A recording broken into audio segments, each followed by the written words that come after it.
adjust this really quick.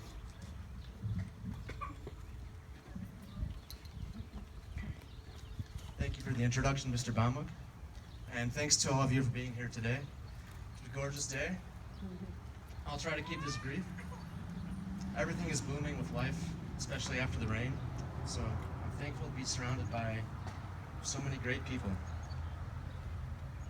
The veterans and their families that I have met this morning, and the veterans and their families that I haven't yet had the chance to meet.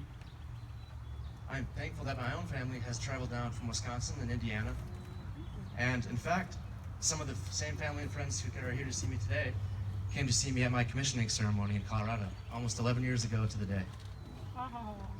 Although at the time it was much colder and it was at night. So I'm thankful to be here with all of you, and I'm thankful to be. So I'll tell you a little bit of my story, but I'd like to keep the main focus on this day and how I think it ties into the big picture. Thank you. That's better.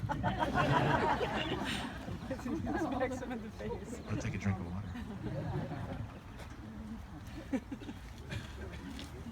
There we go. So, just a little bit of my story. In high school, I applied to the Air Force Academy, mostly because I thought it would be a great challenge.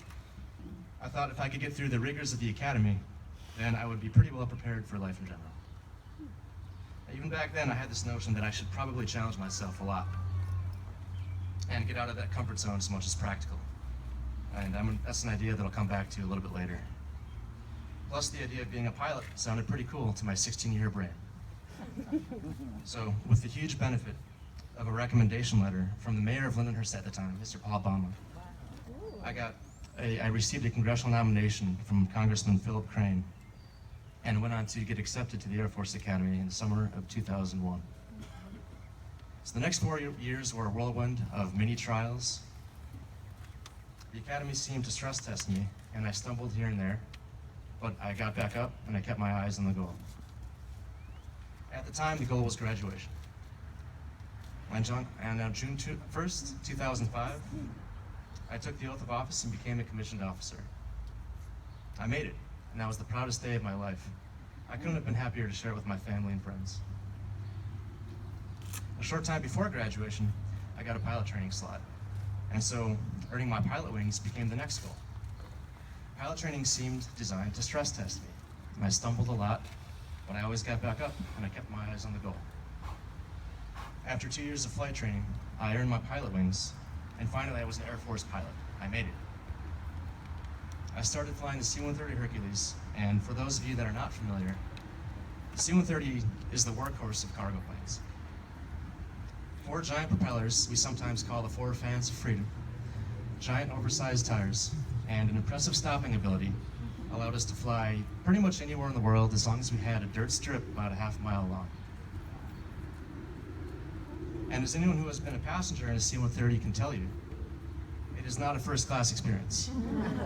Although the cargo net seating, you get pretty used to that after a while. My crew members and I brought pallets of food, water, and equipment to remote bases in the deserts of Iraq. We medevac patients in the field to hospitals, and we had the privilege of transporting modern-day warriors across the Middle East and across the United States.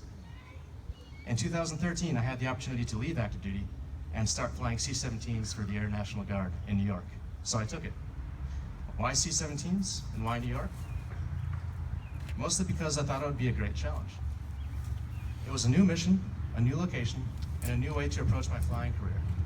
Because that's what's unique about the Air National Guard is that it also affords the opportunity to work in the civilian sector. For example, a lot of my colleagues in the unit are also firefighters, policemen, policewomen, and airline pilots, in addition to being guardsmen. So for the past 2 years, I've been focusing on learning the C-17 well, learning the Air National Guard lifestyle, and making New York my new home. In a few months, I'm going to start flying for a non-military corporation, in addition to flying the C-17, so balancing the 2 pursuits will be a new adventure and a new challenge.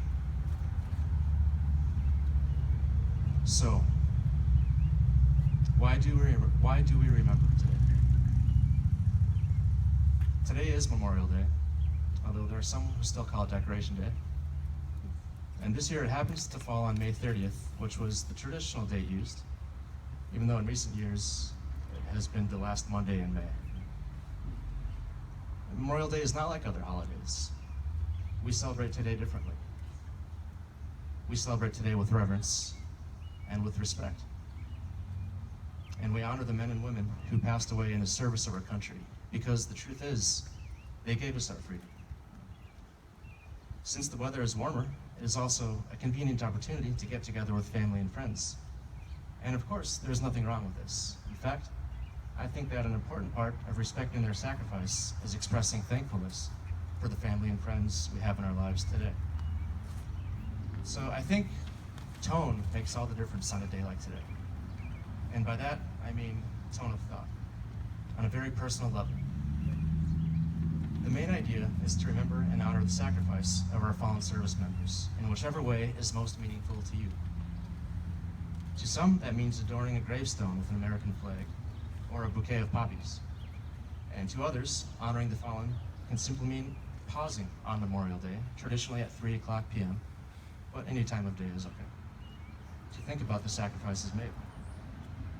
Whatever you choose to do, be deliberate.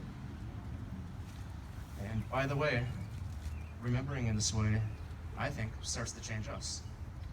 It helps us to develop gratitude. Gratitude is a skill, and science shows us that it has measurably positive effects on our attitudes. People who have a sense of gratitude are not as depressed because they have learned to focus on someone or something outside of themselves.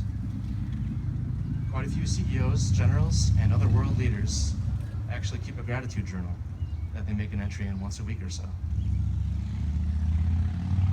So there are three reasons we remember. First and foremost is to honor those who made the ultimate sacrifice. Also, it helps us to develop a sense of gratitude, which I think has a real effect on everyone we interact with on a day-to-day basis. And finally, the men and women we're honoring gave up their lives so that we could live ours. And hopefully, the idea is to use this reminder to maybe recage our focus to lead lives of quality. So, I'd just like to finish up by talking to a few groups of people here today. So earlier, I was talking about challenging oneself and setting goals that are significantly out of your comfort zone. And to especially the younger crowd here, I would just like to say a couple things. Thank you for showing up today. It shows character and that you care about your community, and that goes a long way. And secondly, I would say to raise your comfort level by setting goals that will challenge you. So by way of illustration, if your baseline of comfort starts here, maybe figure out a personal challenge to get you out of your comfort zone, and that generally means doing something new. And that experience might raise your comfort level to here. And then the idea is to find new and different ways to challenge yourself. And as your comfort level rises, you're becoming a stronger and more diverse person. Eventually, your threshold is way up here. And if you take a moment to look back on some of the earlier goals you set for yourself, you're light years ahead. And you can live at this level in your sleep. To the veterans and the families, we wouldn't be here today without the love and support of our families. Whenever someone is kind enough to say thank you for your service, I like the response, personally, of saying thank you for your support. We wouldn't exist as service members without it. And to the fallen, we are honoring today. I hope that I am worthy of your sacrifice. Thank you for giving up so much to benefit so many. We truly stand on the shoulders of giants. Thank you.